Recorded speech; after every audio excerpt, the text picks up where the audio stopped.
ولا تطیع کل حلاف مہین، اے نبی زیادہ قسمیں اٹھانے والے اور اخلاقی لحاظ سے جو پست آدمی ہوتا ہے اس کو بھی فالو مت کریں. اب یہاں اللہ نے ان لوگوں کی کچھ صفات بیان کی ہیں جو معاشرے میں قابل تقلید نہیں ہوتے، تو وہ میں جلدی سے ان کی صفات کو ہائی لائٹ کر دیتا ہوں. وَلَا تُطِعْ كُلَّ حلاف، جو بہت زیادہ جھوٹی قسمیں اٹھاتے ہیں ان کو فالو مت کریں. یہاں مراد زیادہ قسموں سے جھوٹی قسمیں مراد ہیں، کیونکہ سچی قسمیں اگر کوئی زیادہ بھی اٹھاتا ہو تو کوئی برا نہیں ہے. مہین، اخلاقی لحاظ سے پست ہو. وَلَا تُطِعْ كُلَّ حلاف مہین، ہمازٍ، تانے دینے والا، لوگوں کے عیب نکال کے ان کو ذلیل کرنے والا.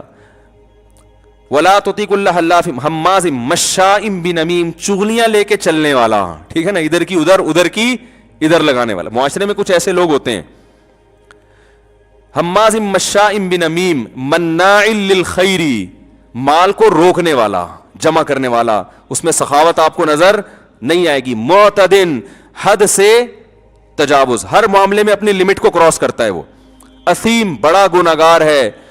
معتدن اثیم. عتل، اخلاقی لحاظ سے زبان کا بھی سخت ہے.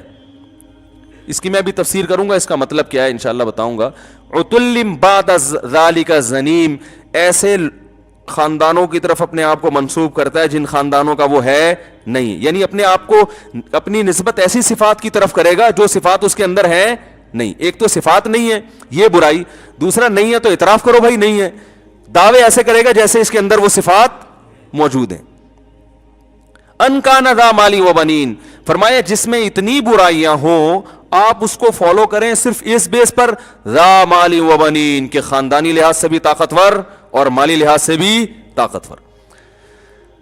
اس کی تفسیر انشاءاللہ میں اگلے ہفتے بیان کروں گا اس آیت کا مفہوم کیا ہے. لیکن اس آیت کا جو خلاصہ ہے وہ یہ ہے کہ آج اس آیت سے پتہ چلتا ہے کہ آج ہم کسی کو فالو کرنے میں اس کی اچھی صفات کو نہیں دیکھتے، صرف اس کی دولت اور اس کی جاہ اور اثر کو دیکھتے ہیں.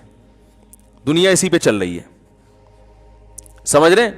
بچہ جب دیکھتا ہے کہ کسی کو ٹھاٹ بھاٹ میں، بچہ کہتا ہے کاش میں بھی ایسا ہوتا ہے نا. ماں باپ جب کسی کو دیکھتے ہیں بڑی ٹھاٹ بھاٹ ہے، بڑی عزت ہو رہی ہے، تو ماں باپ چاہتے ہیں کاش میرا بچہ بھی ایسا بن جائے. کسی کے پاس پیسہ نہیں ہے، اخلاق بہت اچھے ہیں، نہ کبھی جھوٹی قسم اٹھائی اس نے، نہ کبھی ایسی صفات کا دعویٰ کیا جو اس کے اندر موجود نہیں ہے، نہ لوگوں میں لگائی بجھائی کر کے ان کو لڑانے کی کوشش کرتا ہے، لیکن غریب ہے، تو ماں باپ چاہتے ہیں کاش میرا بچہ بھی اتنا نیک بن جائے. ہے ماں باپ کہتے ہیں نہیں بھائی غریب نہیں ہونا چاہیے، چور ہو، ڈاکو ہو، اسمگلر ہو، کچھ بھی ہو، لیکن اپنا کھاتا ہو. اس کو بھی لوگ اپنا کھانا سمجھتے ہیں. کسی سے مانگ کے چھین کے کھا لیتا ہو، مانگ کے نہ کھاتا ہو.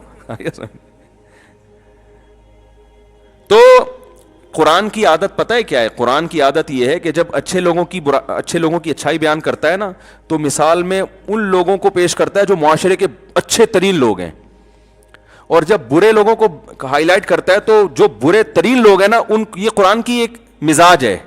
جیسے قرآن میں جنتیوں کی جو صفت ہے نا، اگر آپ وہ پڑھو گے تو آپ کو لگے گا ہم میں سے کوئی بھی جنت میں نہیں جائے گا، کیونکہ اللہ جب جنتیوں کی صفات بیان کرتا ہے تو پھر خاندانی قسم کے جنتی بیان کرتا ہے اللہ تعالیٰ. یہ ہر ایک کے کلام کو اس متکلم کے مزاج سے سمجھا جاتا ہے نا، بھائی اس کی عادت ہے یہ. دیکھو بعض علاقوں میں جاؤ نا، بات بات پہ گالی دیتے ہیں وہ، آپ کو لگے گا یار پتہ نہیں میں نے کیا بگاڑا ہے، وہ کہیں گے یہ تو ہمارے یہاں فیشن ہے، تو محبت میں گالی دیتے ہیں ہم لوگ.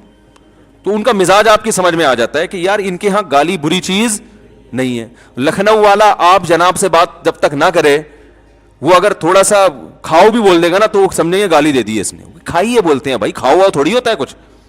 لکھنؤ کے لوگ ایسے ہی ہوتے ہیں نا. میں نے لطیفہ سنایا تھا کہ لکھنؤ والا آ گیا پنجاب میں، تو وہ ایک بیچارہ پنجاب والا ٹماٹر وہ کینو بیچ رہا ہے، تو لکھنؤ والا اس سے جا کے پوچھتا ہے آپ کے ہاں جو کینو اور مالٹے ہیں وزناً بکتے ہیں یا عدداً بکتے ہیں، یعنی وزن کر کے یا عدد گن کے. اس کی سمجھ میں نہیں آیا، بھائی آپ کے ہاں جو یہ مالٹے ہیں یہ وزناً بکتے ہیں یا عدداً بکتے ہیں. بڑی شائستہ اردو بول رہا ہے وہ. کیا کہہ رہا ہے بھائی؟ کہہ رہے ہم آپ سے پوچھ رہے ہیں کہ وزناً بکتے ہیں یا عدداً. کہہ رہے ہمارے ہاں نہ وزناً نہ دنادن بکتے ہیں. دنادن لینا لو ورنہ پتلی گلی سے نکلو. دنادن مال صبح شام بکتا ہے بھائی، کیا وزن ادر لگا کے رکھی ہوئی ہے یار. تو ہر ایک کے مزاج کو سمجھ کے اس کے کلام کا مطلب نکالا جاتا ہے. تو قرآن مجید کا مزاج یہ ہے کہ اللہ جب جنتیوں کی صفت بیان کرتا ہے تو اچھے لوگ جنت میں جائیں گے نا, تو اچھے لوگوں کی وہ صفات بیان کرے گا جو بہت ہی اچھے لوگوں میں صفات ہوتی ہیں. جیسے قرآن میں جب جنت کی بات آتی ہے تو اللہ فرماتے ہیں قد افلح المؤمنون الذین هم فی صلاتهم خاشعون. صرف نماز پڑھتے نہیں, نمازوں میں خشوع پیدا کرتے ہیں. ہم عن اللغو معرضون, فضول لغویات سے ہمیشہ بچتے ہیں. وَإِذَا مَرُّوا بِاللَّغْوِ مَرُّوا كِرَامًا, جب لغو لغو دیکھتے ہیں نا لغویات, عزت کے ساتھ گزر جاتے ہیں, ایسے جیسے ان کے کان پہ کچھ محسوس ہی نہیں کیا انہوں نے, ایسے برائی کو دیکھ کے نا ایسے گزر جاتے ہیں, ذرا بھی دلچسپی نہیں لیتے, بری چیزوں سے ان کو کوئی دلچسپی ہے ہی نہیں. والذین هم للزکاة فاعلون, زکاتیں دیتے ہیں. یطعمون الطعام علی حبہ مسکینا ویتیما واسیرا, اللہ کی محبت میں یتیموں کو کھلاتے رہتے ہیں. یہ نہیں کہ ایک دفعہ کھلا دیا, ابا نے کہا تھا جی میرے مرنے کے بعد بیٹا ایک دفعہ تو کم از کم کھلا دینا, ٹھیک ہے نا. ان کی عادت, ان کو کھلانے میں مزہ آتا ہے. مسکین کو بھی, یتیم کو بھی, قیدیوں کو بھی کھلاتے رہتے ہیں. انما نطعمکم لوجہ اللہ, اور کھلانے میں اخلاص ان کا اتنا ہے, اخلاص ایسا ہے کہ جب کھلا رہے ہوتے ہیں ان کو ڈر ہوتا ہے کہ یہ غریب شکریہ ادا کر کے ثواب ضائع نہ کر دے, کیونکہ شکریہ بھی ایک قسم کا بدلہ ہے نا. تو کہتے ہیں کہ انما نطعمکم لوجہ اللہ, دیکھو ہم تمہارے فائدے کے لیے نہیں کھلا رہے, ہم تو اللہ کو خوش کرنے کے لیے کھلا رہے ہیں. لا نرید منکم جزاء ولا شکورا, ہمیں اس کا بدلہ نہیں چاہیے, شکریہ بھی نہیں چاہیے, تھینک یو نہیں بولنا, صحیح ہے نا. احسان نہیں کر رہے, اللہ کا دیا ہوا تم پہ کھلا رہے ہیں. پھر غریب پوچھتا ہے بھائی اتنا ہم پر احسان کیوں کر رہے ہو؟ بھائی وہ اس لیے کر رہے ہیں کہ آج تم ٹینشن میں ہو, ہم تمہاری ٹینشن دور کر رہے ہیں, کل میدان حشر میں ہم ٹینشن میں ہو سکتے ہیں, تو ہم اللہ کو تمہارا حوالہ دے سکتے ہیں. انا نخاف من ربنا یوما عبوسا قمطریرا, ایک دن ایسا آنے والا ہے جس پہ پیشانیوں پہ سلوٹیں پڑ جائیں گی, ایسا سورج سوا نیزے پر ہوگا, گرمی کا عالم ہوگا. تو ہم اللہ سے کہیں گے اللہ مخلوق کی بھوک ہم نے دنیا میں ختم کی, آج تو ہماری ٹینشن دور کر دے. تو ہمیں امید ہے کہ اللہ کو تمہارا وسیلہ پیش کر کے, تمہارا واسطہ دے کر کے یہ عذاب ہم سے ٹل سکے گا. یعنی اللہ کہے گا نا تم نے میری مخلوق کے لیے کیا تھا جو میں آج تمہارے لیے کروں. تو یہ کون لوگ ہیں؟ یہ بالکل اعلیٰ درجے کے جنتی, صحیح ہے نا. اور اللہ ان کی صفات بیان کرتا ہے یبیتون لربہم سجدا وقیاما, راتوں کو سردے اور قیام میں گزرتی ہیں ان کی راتیں, روتے ہیں اللہ کے سامنے, جہنم سے پناہ مانگتے ہیں, جنت مانگتے ہیں, اور یتیم کی کفالت کرتے ہیں. ایسی اللہ نے صفات بیان کی ہیں. اگر کبھی کوئی غلطی ہو جائے تو اللہ سے توبہ کرتے ہیں, دیر نہیں کرتے توبہ میں. ولم یصروا علی ما فعلوا, اس گناہ کو بار بار نہیں کرتے. وہم یعلمون, کیونکہ انہیں اس گناہ کے انجام کا علم ہوتا ہے کہ اس پہ سخت سزا ملنے والی ہے. اور رشتہ داری جوڑتے ہیں. یصلون ما امر اللہ بہ یوصل, رشتہ داری کو ٹوٹنے نہیں دیتے, بھائی بہن کو جوڑ کے رکھتے ہیں. بھائی یہ چچا ہے یا ماموں ہے یا خالہ ہے, بنا کے رکھو. وہ توڑ رہا ہے پھر بھی جوڑنے کی کوشش کرتے ہیں. تو ایسے خاندانی لوگ جنت میں کوئی آج نظر آتے ہیں؟ ایک چیز میں نمازوں میں بڑے رو رہا ہوگا, ہے خشوع خضوع ہے, تو آگے بہن کی وراثت کھا کے بیٹھا ہوا ہوگا. ایسا ہی ہوتا نا. حج پہ ہمارے حضرت کہتے تھے, میں حج پہ جاتا ہوں نا تو وہاں بیت اللہ میں بعض لوگ ایسے غلاف پکڑ پکڑ کے رو رہے ہوتے ہیں. تو حضرت فرماتے تھے کہ بعض ایسے ہیں وہاں ایسے دھاڑے مار مار کے رو رہے ہوتے ہیں, کم بختوں نے طبیعت سے حرام کھایا ہوا ہوتا ہے. ٹھیک ہے نا. چلو وہاں رونے کے بعد یہ دل میں پیدا ہو جائے کہ واپس جا کے واپس کر دوں گا نا, ایسا بھی نہیں ہوتا. چلو اب رونا آ گیا, جیسے 27ویں رات کو آپ دیکھیں نا مسجد میں, ہاں وہ رونے کا ایک پورا دھاڑ دھوڑ رونا دھونا لگا ہوا ہوتا ہے.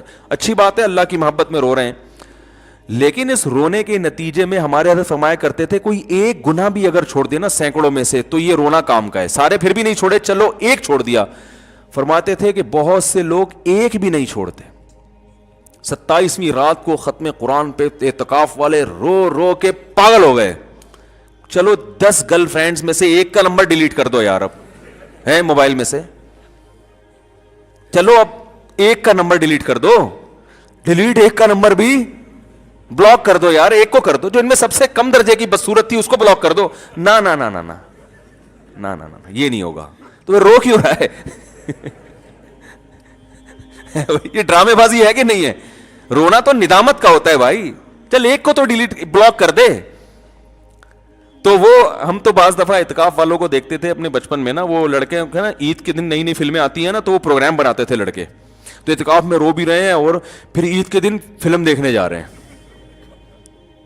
ہمیں حیران ہوتا ہے یار تم نے 10 دن اعتکاف گزارے, تو پہلے سے اعتکاف میں ہی ان کا پروگرام ہوتا ہے. تو ہمارے حضرت ایسے رونے پہ ایک واقعہ سناتے تھے کہ ایک آدمی کا کتا مر رہا تھا اور یہ اس کو کتے سے محبت تھی, یہ رو رہا ہے ہائے میرا کتا, ہائے میرا کتا. لوگوں نے کہا بھائی کیا ہو گیا, کیوں رو رہا ہے؟ یار مجھے کتے سے بڑا عشق ہے. تو اچھا تو عشق ہے تو اس لیے رو رہا ہے؟ ہاں بھائی ابھی یہ مر رہا ہے, مجھے جدائی کا غم ہے. کیوں مر رہا ہے؟ کہ بھوک سے مر رہا ہے. تو یار تیرے پاس یہ روٹیوں کا ٹوکرا ہے, کھلا دے. کہہ رہے یہ نہیں کھلاؤں گا. کہ پھر اتنا رو کیوں رہا ہے؟ کہہ رہے آنسو فری کے ہیں, اس پہ پیسہ لگا ہے بھائی. آنسو فری کے ہیں, اس پہ پیسہ لگا. تو ہماری حالت بھی یہی ہے, حج پہ جا رہے ہیں, غلاف پکڑ پکڑ کے رو رہے ہیں, اور رمضان میں 27ویں رات میں رو کے پاگل ہو گئے. بہت سے صحیح بھی روتے ہیں, یہ نہیں کہ جو رو رہا ہو آپ اس کا مذاق اڑانا شروع کر دیں. تو لیکن ٹس سے مس ہونے کے لیے تیار نہیں ہے. تو اللہ تعالیٰ نے جو جنتیوں کی صفت بیان کی, وہ بڑے خاندانی قسم کے جنتی, ان کو دیکھ کے لگتا ہے ہم میں سے تو کوئی جائے گا. ہم تو ایک چیز صحیح ہوتی دوسری خراب ہوتی ہے. پھر ہمیں ان آیتوں کو دیکھ کے لگتا ہے اللہ نہ کرے ہم جہنم میں جائیں گے, لیکن جب اللہ اہل جہنم کی برائی بیان کرتا ہے تو ہمیں لگتا ہے بھائی اتنے برے بھی ہم نہیں ہیں. جہنم کے جو صفات ہیں, اللہ نے فرمایا یقطعون ما امر اللہ بہ ان یوصل, یہ ان کی صفت ہے, رشتہ داری توڑتے ہیں, رشتہ داری جوڑنے کی فکر نہیں کرتے, توڑتے ہیں اپنی باتوں سے, چغلیوں سے اور بخل سے, کنجوسی سے. اور کیا ہے, جھوٹی قسمیں اٹھاتے ہیں, نماز کی پابندی نہیں کرتے, اپنی نمازوں سے غافل ہیں, اور مناع للخیر, مال کو روکتے ہیں, کنجوس ہیں. تو ہم کہتے ہیں اللہ ایک برائی ہم میں ہوگی دوسری نہیں ہے. تو یہ قرآن کا مزاج ہے. وجہ اس کی یہ ہے, قرآن اصل میں یہ بتانا چاہتا ہے کہ اللہ کی نظر میں پسندیدہ صفات یہ ہیں, بری صفات یہ ہیں. اب تم اپنا موازنہ کر لو کہ زیادہ کس طرف کو ہو تم, ٹھیک ہے نا. اگر اس طرف تھوڑے ہو تو تھوڑے اور ہو جاؤ, صحیح ہے نا, اور اگر برائی کی طرف ہو تو تھوڑا سا ادھر کو کھسکو. تو یہ قرآن کی ایک بلاغت ہے, ایک سمجھانے کا طریقہ ہے. تو اس لیے قرآن نے ہمیں حکم دیا کہ ان لوگوں کو فالو نہیں کرنا. وہ کون لوگ ہیں؟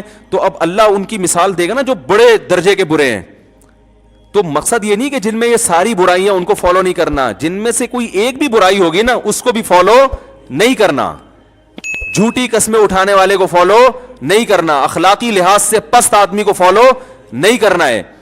اور کیا ہے, ولا تطیع کل حلاف مہین ہماز, جو تانے دینے والا ہے نا. ایک ہوتا ہے معاشرے میں کوئی برائی ہو تو اصلاح کرتا ہے, سائڈ پہ لے جا کے سمجھائے گا یار آپ یہ برائی کر رہے ہو, اچھا نہیں ہے, آپ کو نقصان ہوگا. ایک ہوتا ہے جا کے ابے تیری اوقات مجھے پتا ہے تو ہے کیا. آج کل تو یہی چل رہا ہے مارکیٹ میں, ابے تو باتیں کر رہا ہے ممبر پہ بیٹھ کے, ہمیں پتا ہے, ابے تو ہمیں پتا ہے حج کر کے آیا نا, تیرے پہ جو تیرے نور وور ہے میں سب ہم سے نہیں چھپا, کہتے ہیں نا. ہمارے سامنے زیادہ فنڈر بننے کی کوشش نہیں, ہمیں پتا ہے, ہمیں پتا ہے. ابے تو دوسروں کے بات کا اپنے گھر کا تو حال جا کے دیکھ, تیری بیوی تو پردہ کرتی نہیں ہے, تیری بیٹیاں تو بازار میں گھوم رہی ہوتی ہیں. لوگ مجھے بعض دفعہ آ کے بتا رہے ہیں یار وہ فلاں اتنے نیک ہیں, ان کی بیٹی ایسے گھوم رہی ہوتی ہے. کہتا ہوں بھائی اگر تمہاری بیٹی گھوم رہی ہوتی, تم چاہتے کہ دنیا کے سامنے تذکرہ ہو اس کا؟ دوسرے کی بیٹی گھوم رہی ہے, اس کو جا کے بتاؤ کہ حضرت آپ اتنے نیک ہیں, آپ کی بچی ایسی گھوم رہی ہے, آپ کی بدنامی ہو رہی ہے, بڑی گزارش ہے کہ یہ اس کا خیال کریں. ایک دفعہ سمجھا دیں, آپ کا فرض ادا ہو جائے گا. اس کے بعد وہ کرے نہ کرے, آپ نے اپنی قبر میں جانا ہے, اس نے اپنی قبر میں جانا ہے. تو یہ ہے ہماز, تانے, اصلاح کے لیے نہیں برائی کر رہا بلکہ تانے, اس کو نیچا دکھانے کے لیے میں ثابت ہو جاؤں میں بہت نیک ہوں. اور مشائم بنمیم, اللہ فرماتے ہیں کچھ لوگ ایسے ہیں, مشا کہتے ہیں, ایک تو ماشی ہوتا ہے چلنے والا, ایک مشا ہوتا ہے جس کا کام ہی ہر وقت یہی ہو, چغلیاں. کیونکہ اللہ نے اس میں اشارہ کر دیا جو چغلیاں لگاتا ہے وہ ایک دفعہ نہیں لگاتا, اس کا کام ہی یہی ہوتا ہے. اور معاشرے میں آپ دیکھ لو, جو نہیں لگاتے وہ کبھی بھی نہیں لگاتے, جو لگاتے ہیں ان کا پھر صبح شام آفس میں تو آپ لوگ دیکھتے ہوں گے نا, باس کے سامنے بیٹھ کے اس کی برائی, وہ جو لیٹ آتا ہے سر وہ حاضری پوری لکھ رہا ہوتا ہے, مجھے پتا ہے, ٹھیک ہے نا. تو ادھر سے ادھر, اور اصلاح کی نیت سے نہیں, چغلی کہتے ہیں اصلاح کی نیت سے برائی کو نہیں پروموٹ کرنا, شکایت کرنا, بلکہ فساد کی نیت سے. اصلاح کی نیت سے ہوتا تو پہلے انسان اس کو خود سمجھائے, پہلے تو یہ دیکھے کہ میرے سمجھانے سے اس کا کوئی فائدہ بھی ہوگا کہ نہیں ہوگا, یا میں اس کا مکلف بھی ہوں, یہ کوئی میرا ملازم ہے جو میں اس کو سمجھاؤں. ہر چیز ہر ایک کو آپ جا کے ڈی ایس پی سے مل رہے ہو اس کو سمجھانے کے لیے کہ سر رشوت نہ لیا کریں, وہ کہے گا تو میرا باپ ہے بھائی, تو کون ہے مجھے آگے سمجھا رہا ہے. تو پہلے تو یہ دیکھو کہ آپ اس کے مکلف بھی ہیں, آپ کی ذمہ داری بھی ہے کہ آپ جا کے سمجھائیں, کیونکہ ہر چیز ہر ایک کو سمجھانے کی نہیں ہوتی. آپ سمجھائیں گے تو بجائے فائدے کے الٹا نقصان ہو جائے گا. ڈی ایس پی کو سمجھانا ہے تو بھائی اس سے بڑے آفیسر سے رابطہ کریں, اور وہ بڑے آفیسر سے بھی جب کریں جب وہ آپ کا کچھ لگتا ہو. آپ کے ابا ڈی ایس پی ہیں تو ابا سے کہہ کے ایس ایچ او کو سمجھائیں آپ, ٹھیک ہے نا. اس طرح سے تو کام ہو سکتا ہے. تو 100 دفعہ سوچنا پڑتا ہے. تو نمیم کہتے ہیں کہ سوچے بغیر بس ادھر کی ادھر, ادھر کی ادھر. تو اللہ فرماتے ہیں جو اس قسم کے لوگ تمہیں مارکیٹ میں نظر آئیں گے ان کو فالو نہیں کرنا ہے. عتل بعد ذلک زنیم, فرمایا بد اخلاق, بات بات پہ غصہ. لوگ بعض ہوتے ہیں کہ یار میٹر گھوم جاتا ہے میرا, اس کو فخر سے کہا جاتا ہے نا. اخلاق والا آدمی, ٹھیک ہے غصہ کبھی کبھار انسان کو آتا ہے اور وہ آنا بھی چاہیے, کبھی آواز بھی اونچی ہو جاتی ہے, لیکن بعض لوگوں کو تمیز سے بات کرنا آتی ہے نہیں. ذرا سی انسلٹ ہو جائے کہ ذرا سی ایک دم پارا ہائی ہو, یہ ہیں غصے کے تیز. تو یہ معاشرے میں اچھا کردار ادا نہیں کرتے. تو اللہ نے فرمایا ایسے لوگوں کو آپ نے فالو نہیں کرنا ہے, ٹھیک ہے نا. میچور لوگ, سمجھدار لوگ, بات کو آرام سے سننے والے, جذباتی نہ ہو. نبی صلی اللہ علیہ وسلم نے فرمایا الانات من الرحمن والعجلۃ من الشیطان. انات کہتے ہیں وقار, سنجیدگی سے. کوئی بھی آپ فیصلہ کرنے سے پہلے جب بہت سوچتے ہیں نا تو اس کو ہم کہتے ہیں, عربی میں کہتے ہیں انات, تسلی. جذباتی نہیں ہے, ایک دم نہیں, ایک دم کسی نے آپ سو آ کے بتا دیا یار تمہاری بیگم ماں چھت پہ کھڑی ہوئی تھی, ایک دم بندوق نکال لی, او بھائی جا کے پہلے پوچھ یار کھڑی ہوئی بھی تھی کہ نہیں کھڑی ہوئی تھی, یہ اس کا کیا لگتا ہے. اس سے بولتا کھڑی ہوئی تیری کیا لگتی ہے جو تو مجھے آگے بتا رہا ہے. کتنے قتل اس طرح ہو چکے ہیں پتہ ہے آپ کو, غلط فہمیوں میں. کسی نے بیگم کو موبائل دیکھا, اس میں کسی کا وہ مس کال آئی ہوئی ہے, یہ کیا لگتا ہے, فون اٹھا کے گھمایا, وہ شرارتی بندہ تھا, اس نے کہہ دیا میں تمہاری بیگم کا دوست ہوں, میں اس سے محبت کرتا ہوں, ٹھا بیگم کو اڑا دیا. تحقیق تو کرو, ایسا تو نہیں کہ لڑکی لڑکا بن کے بات کر رہی ہے یا کوئی بندہ خام میں آپ کا گھر اجاڑ رہا ہے. تو یہ ہمارے معاشرے میں ایسی جذباتیت بہت ہے. فیس بک پہ آپ دیکھیں فلاں نے جو ہے نا, فلاں نے, کوئی بھی خبر آئے گی نا کہ فلاں نے یہ جرم کیا ہے, تحقیق نہیں کرتے, گالیاں دبا کے دینا شروع کر دیتے ہیں اس کو. میں نے بتایا تھا نا, میجر جنرل آصف غفور صاحب نے بتایا کہ میرے بارے میں فیس بک میں خبر آئی کہ میری بچی جو ہے نا بکنی میں سوئمنگ کر رہی ہے, اور لوگوں نے پھر دبا کے گالیاں, یہ آرمی ہے, یہ دیکھو, کہا میری کوئی بیٹی ہے ہی نہیں. لیکن گالیاں دینے والے احتیاطاً گالیاں پہلے پارسل کر دیتے ہیں, تحقیق بعد میں کرتے رہیں گے. سمجھ رہے ہیں؟ فیس بک پہ بھی جذباتیت کا شکار ہیں, یوٹیوب پہ بھی جذباتی. بھائی دیکھ تو لو, تحقیق تو کر لو, ایسا ہوا بھی ہے کہ نہیں ہوا. اگر ہوا ہے تو پھر اصلاح کا طریقہ ڈھونڈو نا یار, اس کو برائی کو ہم ختم کیسے کریں. نبی صلی اللہ علیہ وسلم نے کیا فرمایا, حدیث کا مفہوم ہے دوسروں کے عیوب پہ اگر کوئی اچھالتا ہے نا اور اس پہ خوش ہوتا ہے تو نبی نے فرمایا کہ ایسا مت کرو, اس بات کا پورا پورا خطرہ موجود ہے کہ اللہ اس کو اس عیب سے بچا لے اور تمہیں اسی برائی میں مبتلا کر دے. اس بات کا بہت بڑا خطرہ موجود ہے. دوسروں کی عزتیں اچھالو گے, اپنی عزت اچھلنا شروع ہو جائے گی. تو اس لیے اللہ نے فرمایا کہ قسمیں اٹھانے والا جھوٹی, اور اسی طرح عتل بد اخلاق, جس میں زبان کا خراب وہی ہوتا ہے نا جو جذباتی ہوتا ہے. اور بعد ذالک زنیم, ایسے خاندانوں کی طرف منسوب کر کے اپنی عزت کروا رہا ہے جس کا وہ ہے نہیں. ان کان ذا مال و بنین, بعض اس بیس پر کہ اس کی وجاہت بہت ہے اور اس کے پاس دولت زیادہ ہے. تو آج صرف دولت کو دیکھا جا رہا ہے, اخلاق وخلاق بالکل ختم. تو اللہ کہتے ہیں اخلاق کو دیکھو, اس کی جو ہے نا اوصاف کو دیکھ کے اس کو فالو کرو. اللہ تعالیٰ عمل کی توفیق عطا فرمائے. پھر بعد میں انشاءاللہ اگلے ہفتے اس پر مزید تفصیل کروں گا, جلدی جلدی ہو جائے. اگر تسلی سے استنجا کر کے وضو کریں اور پھر محسوس ہو کہ پیشاب کا قطرہ نکل گیا ہے تو پھر استنجا کرنا ضروری ہے یا صرف وضو کر لے؟ اور اگر اس وقت نہ ہو اور نماز کے دوران محسوس ہو تو کیا کرنا چاہیے؟ دیکھو یہ مسئلہ بہت اہم ہے, لوگ بہت پوچھتے ہیں, پہلے بھی ریکارڈ کرا چکا ہوں.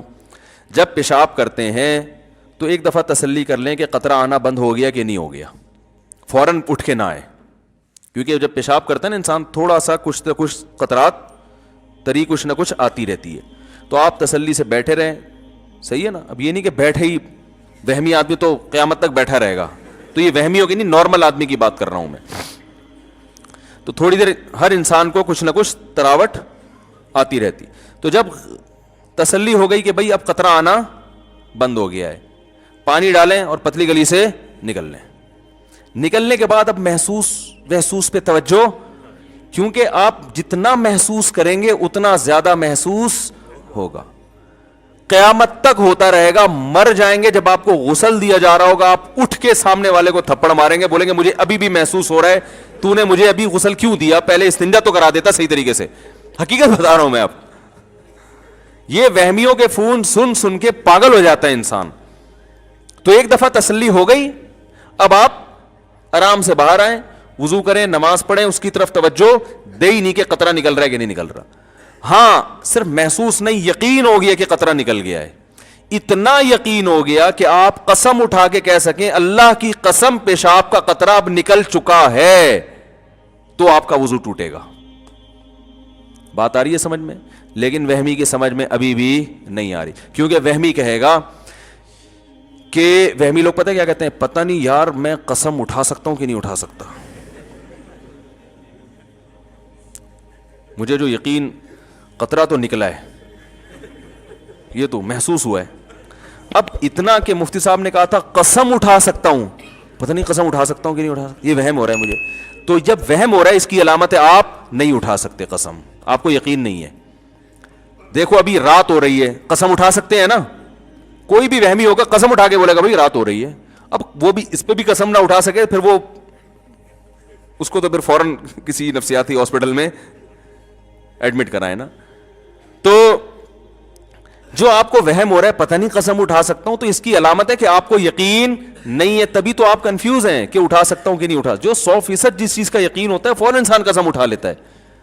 تو اگر کنفیوز ہے کہ پتہ نہیں اٹھا سکتا ہوں کہ نہیں اٹھا سکتا, تو اس کا مطلب ہے آپ قسم نہیں اٹھا سکتے. حدیث کے مطابق آپ کا وضو باقی ہے. اب آپ جا جا کے بلا وجہ شلواریں چیک کر کر کے اپنا ٹائم ضائع کرتے رہو اور وسوسے میں آتے رہو, تو وہی بات ہے کہ یہ آپ کی اپنی ٹینشن ہے, یہ ٹینشن شریعت نے آپ کو نہیں دی ہے. شریعت کا حکم یہ ہے کہ ایک دفعہ جب یقین ہو گیا کہ قطرے آنا بند ہو گئے ہیں, تو اب جب تک 100% یقین نہیں ہوگا قطرے نکلنے کا, اس وقت تک آپ کا وضو برقرار رہے گا. اب وہمی ایک اور مسئلے کا شکار ہوتا ہے. وہمی کہتا ہے ٹھیک ہے مجھے یقین نہیں ہے کہ قطرہ نکلا ہے, لیکن پاسبل تو ہے کہ نکل گیا ہوں. سمجھ رہے ہیں, یہ وہمیوں کو ہوتا ہے. اگر بالفرض نکل گیا ہوا تو وضو تو ٹوٹ گیا, پھر نماز تو نہیں ہوئی. اس کا جواب یہ ہے کہ بھائی جب شریعت نے کہہ دیا کہ جب تک 100% یقین نہیں ہے تو وضو باقی ہے, تو اس کا مطلب ہے کہ بالفرض اگر نکل بھی گیا ہو تو بھی وضو باقی ہے. سمجھ میں آ رہی ہے بات؟ کیونکہ جب ایک دفعہ پیشاب کر لیا اور آپ کو اب یقین ہو گیا کہ اب قطرات نہیں آ رہے, آپ استنجا کر کے باہر آ گئے, اب شریعت یہ کہتی ہے کہ اب وضو قطرہ نکلنے سے یا نہ نکلنے سے نہیں ٹوٹے گا. اب جب تک نکلنے کا یقین نہیں ہوگا نہیں ٹوٹے گا, جب نکلنے کا یقین ہوگا تو ٹوٹے گا. اب قطرہ نکلنے سے وضو ٹوٹتا ہی نہیں ہے, اب قطرہ نکلنے کا یقین ہونے سے ٹوٹے گا وضو. بات آ رہی ہے سمجھ میں؟ لیکن وہمیوں کی سمجھ میں پھر بھی نہیں آئے گا. وہ پتہ ہے ایک اور حملہ کرے گا شیطان.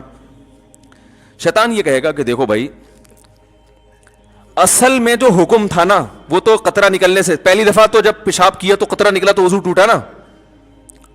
کیا خیال ہے؟ یہ تو شریعت نے ہم کو آسانی میں ڈالنے کے لیے, ایک وہمیوں کو وہم سے اور ٹینشن سے بچانے کے لیے شریعت نے کہہ دیا کہ یقین ہو قطرہ نکلنے کا تو وضو ٹوٹے گا, یقین نہیں ہے تو نہیں ٹوٹے گا. لیکن اوریجنل مسئلہ تو یہی ہے کہ پیشاب نکلنے سے وضو ٹوٹتا ہے, چاہے ایک قطرہ ہو چاہے 10 قطرے ہوں. تبھی تو جب پہلی دفعہ پیشاب کیا تھا میں نے بیٹھ کے تو وضو پورا ٹوٹا تھا میرا. تو اس کا مطلب ہے کہ اصل تو وہی ہے. تو یاد رکھو وہ جو اصل ہے کہ پیشاب نکلنے سے وضو ٹوٹتا ہے وہ بھی شریعت کے بتانے سے ٹوٹتا ہے نا, یہ کسی انگریز نے ریسرچ کر کے بتایا تھا لیبارٹری میں. تو جو شریعت نے آپ کو یہ بتایا کہ پیشاب نکلنے سے وضو ٹوٹتا ہے, اسی شریعت نے یہ بتایا کہ یہ اس وقت ٹوٹتا ہے جب آپ کو نکلنے کا 100% یقین ہو. اگر یقین نہیں ہے تو 100 دفعہ نکلتا رہے نہیں ٹوٹتا. یہ کوئی میڈیکل سائنس کی رپورٹ تھوڑی ہے کہ پیشاب نکلنے سے وضو ٹوٹ جاتا ہے بھائی. اس کے بعد بھی اگر کسی وہمی کی سمجھ میں مسئلہ نہیں آیا تو پھر یہ پولیس کا کیس ہے سیدھا سیدھا, بشرطے کہ جو پولیس آپ کا علاج کرے گی وہ خود وہمی نہ ہو. یہ ضروری.